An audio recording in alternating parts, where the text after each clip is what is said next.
Hi talents, my name is Shefik and I'm going to show you today how to work in Unity 2D with the Hinge joint. Okay, I'll show you how to use it in my game to make this pair swing from side to side when I hit it with rocks, basically. So thank you for joining talents and let's start.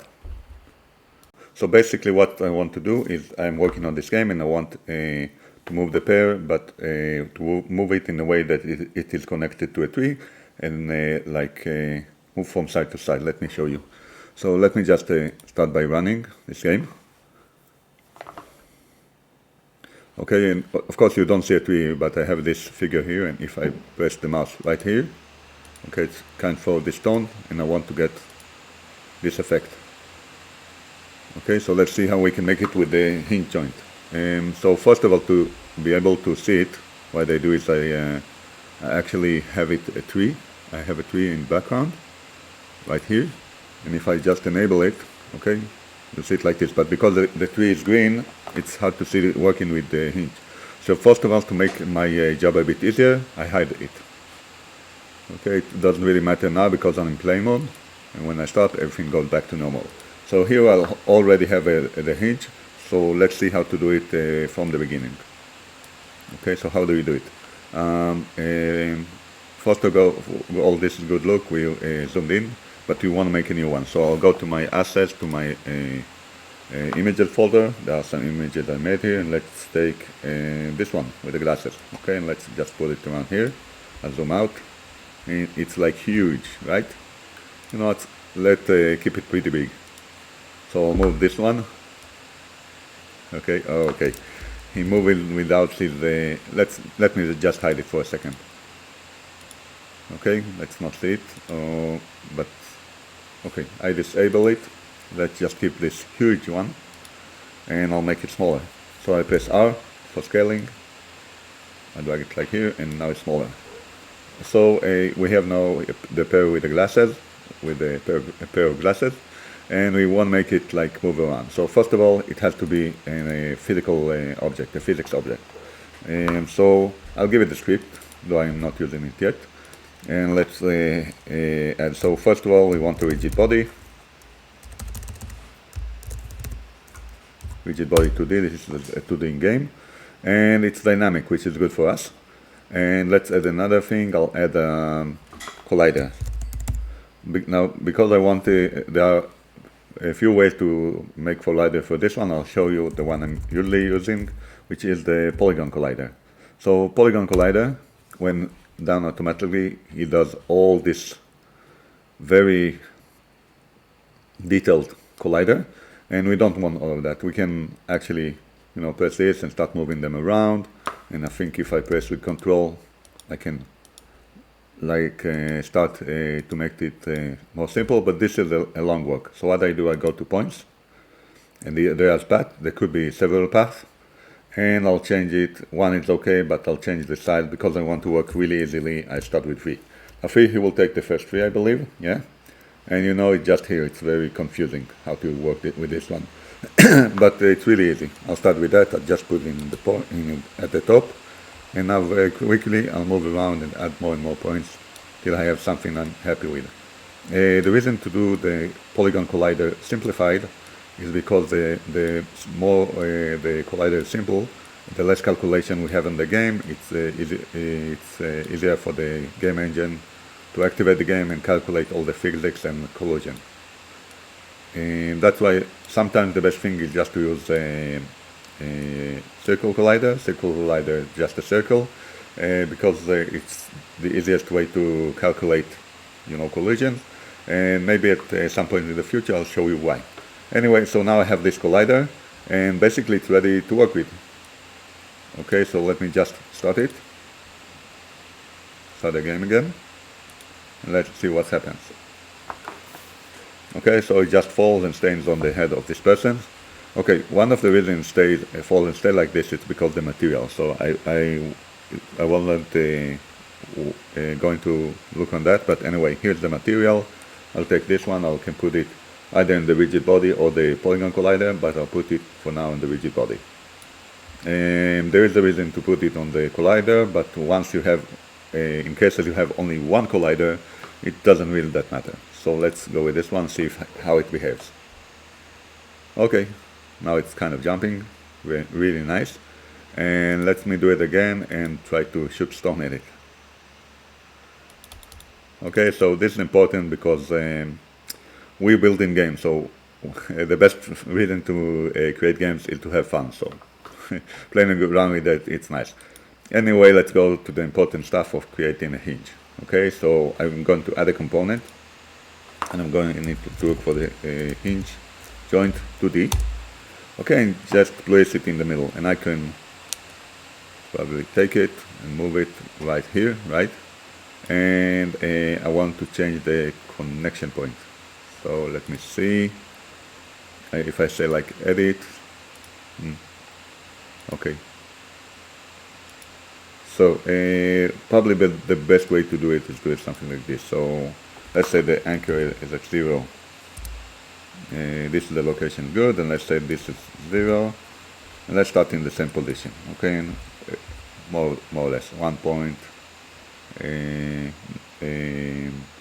Sorry. So I want it to be at 0.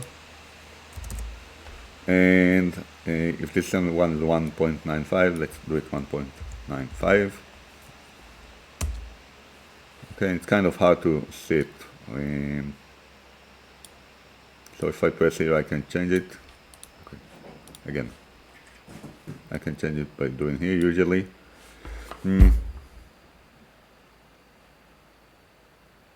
Okay. So let me just run it for a second, see how it goes.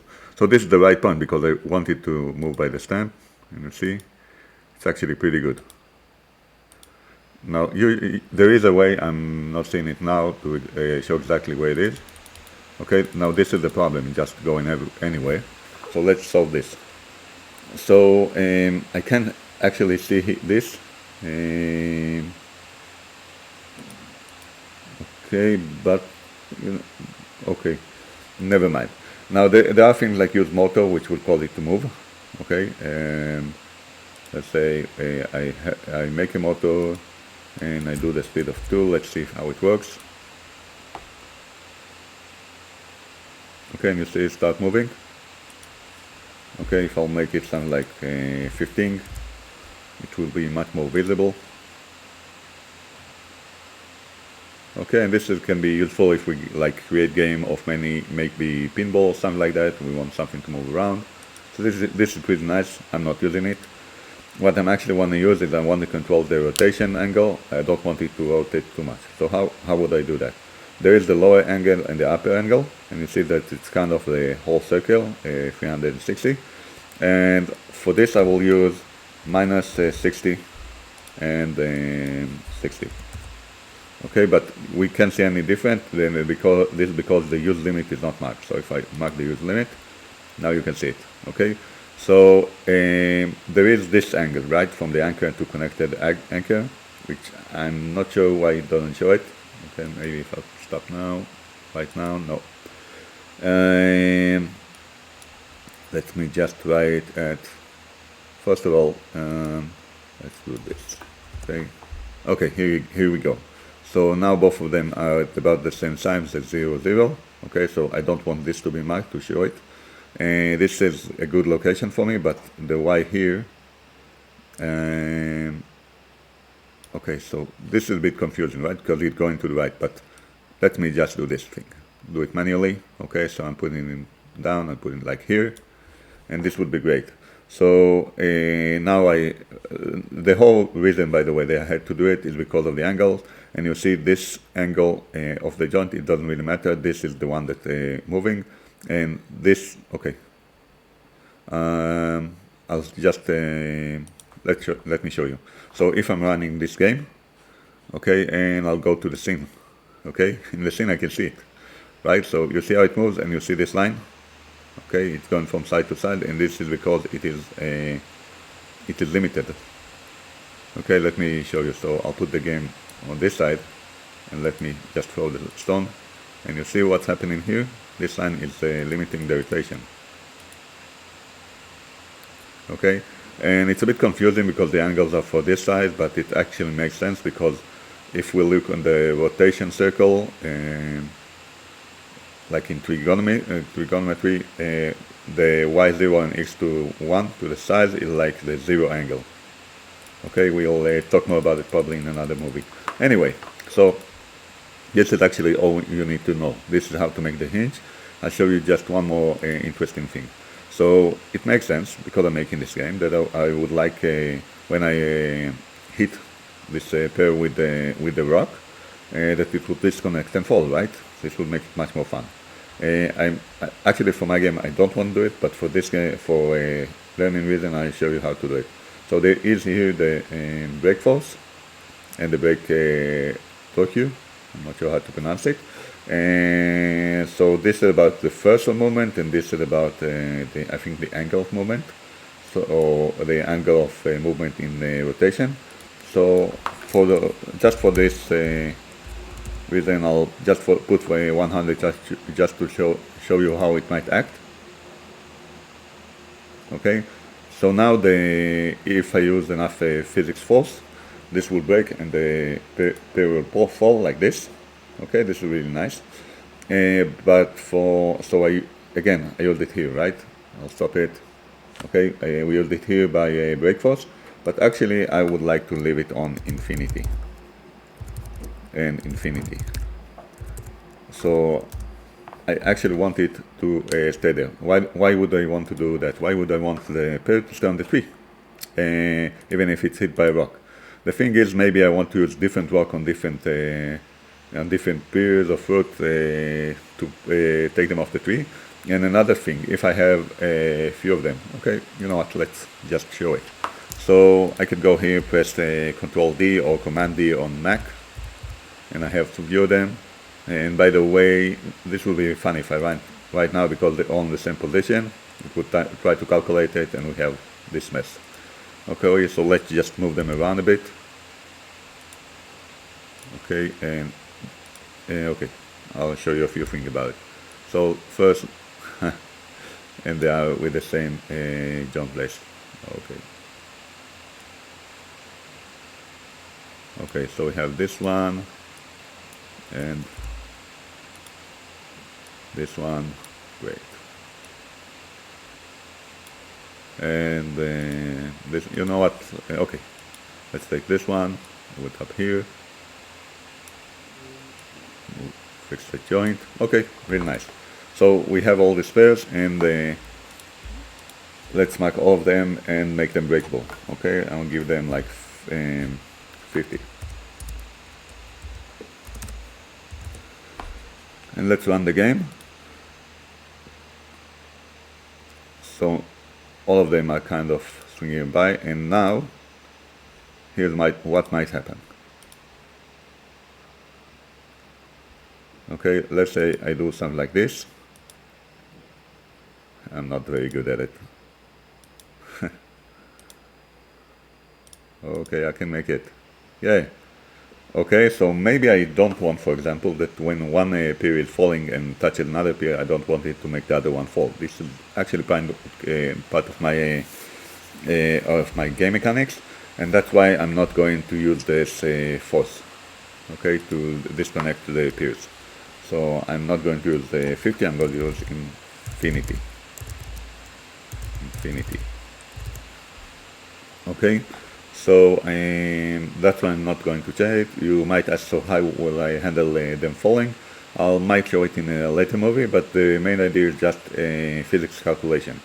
I use the physics understanding the rock that hit the pair, from which angle and with what force, and I'll do some calculation and just let it break if it's the right stone and the right pair. So if the right object that I want hit the right object that I want to target, only then I will do this disconnection.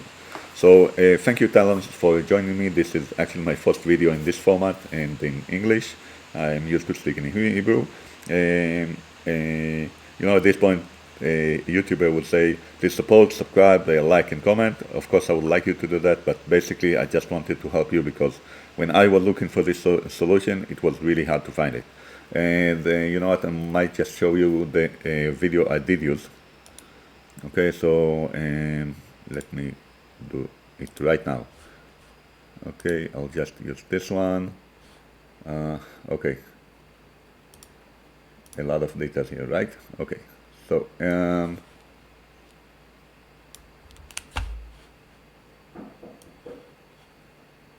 second. Okay, so let's continue. So we have here the just open Chrome and YouTube, and I'm going to look for Hinge joint. So I did this yesterday. It wasn't helpful enough for me. Sorry for all the stupid movies. Part of them are mine, part of them are my kids. So, and here you see some Hebrew. Anyway, we are looking for Unity, Hinge joint to this one. Okay, and so I just wanted to show you this one. This is a great movie about how to work with the hinge joint. It's just a 40 long. It's actually going to be shorter than mine, but I try to be more focused about the use of the joint because sometimes it's really hard just to find what you're looking for. So I'm trying to make this easier for you, and hopefully I'll make more movies. So thank you very much for joining me. Usually I'm more centered around the code things programming, and hopefully in some of future movies I might be able to show you how to work with code. Thank you for joining me, Talents, and I'll see you soon. Bye.